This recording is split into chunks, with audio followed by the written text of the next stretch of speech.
présente, je suis Monsieur Agé Joseph, je suis mandataire auprès des tribunaux. Nous avons un cabinet de formalistes. Ce cabinet a 17 ans d'existence. On a 27 ans de formalité depuis la création du premier cabinet qu'on avait créé. Notre activité, c'est assister les sociétés dans la création, dans les modifications, dans le suivi juridique, création, modification, société civile, commerciale. Michael Temstedt, cabinet Richelieu, formalité, et on travaille essentiellement, c'est mixé entre de grandes études notariales parisiennes qui nous font confiance pour leur flux d'IMAT et de modifs, et puis un panel de clients privés. Je suis Sophie Borjon, je travaille au groupe Wolters Kluwer France, annonce et formalités légales. Alors, mon nom est Monsieur Brouéric, je suis du cabinet Kea Consulting, donc directeur général de Kea Consulting. L'activité est formalité, tout simplement. Le plus souvent qu'on peut, avec toutes les variantes, lorsqu'on a des petits doutes, malheureusement qu'on s'aperçoit que ce n'est pas accessible par infogreffe, on le fait par formulaire papier. On ne peut pas bloquer un dossier à cause de ça, mais on essaye majoritairement de passer les formalités par infogreffe. On a commencé à utiliser le site infogreffe de façon un petit peu empirique en fonction de nos recherches, de nos besoins, et au fur et à mesure, notre équipe a de plus en plus utilisé l'interface.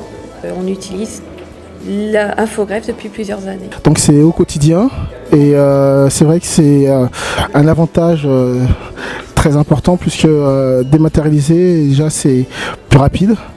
On a un retour beaucoup plus efficace du greffe.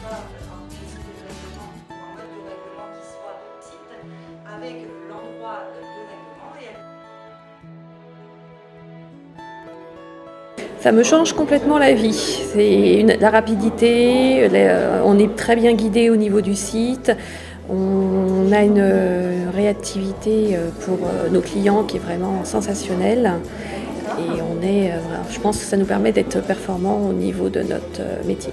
Elle va nous faire un peu plus basculer sur les modifications qui s'ouvrent de plus en plus. Nous, on constate quand même qu'il reste des petits blocages dans des saisies qui parfois sont confusantes pour nous sur les dossiers. En même temps, on a compris que c'est un portail en constante évolution, que quelque part il se nourrit aussi des retours utilisateurs.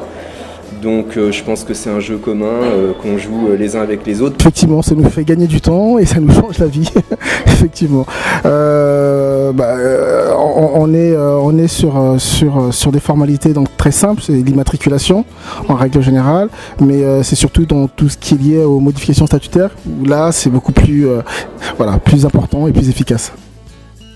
Ça va nous changer la vie, ça va nous faire gagner du temps, on va procéder à la protection de l'environnement puisque moins de déplacements de véhicules, moins de déplacements de circulation et moins de papier, beaucoup moins de papier puisqu'on peut partir avec les documents officiels que les clients nous communiquent par voie dématérialisée et qu'on puisse après par notre procédé et infogreffe leur transmettre de la même manière. Peut-être d'après nous, pour moi, il faudrait qu'il y ait une vraie pédagogie du portail infogreffe vis-à-vis des greffiers de province comme des greffiers physiques, notamment lorsqu'on a des petites nuances sur les pièces qu'on est à produire. Sûrement les injonctions payées. Voilà. Et concrètement quoi pour les autres? Toute cette facilité pour pouvoir en fait transmettre les éléments au greffe. Voilà. Pour l'instant, la réunion nous a permis d'aboutir aux demandes et aux exigences qu'on avait. Elles ont évolué sans qu'on ait besoin pour l'instant d'apporter vraiment des demandes particulières. On trouve que c'est... Pour l'instant, on n'a rien de particulier. Les évolutions qu'on nous a annoncées vont avancer dans le sens qu'on a envisagé. Donc, voilà. La dissolution. La dissolution? Oui. Et pour quelle raison?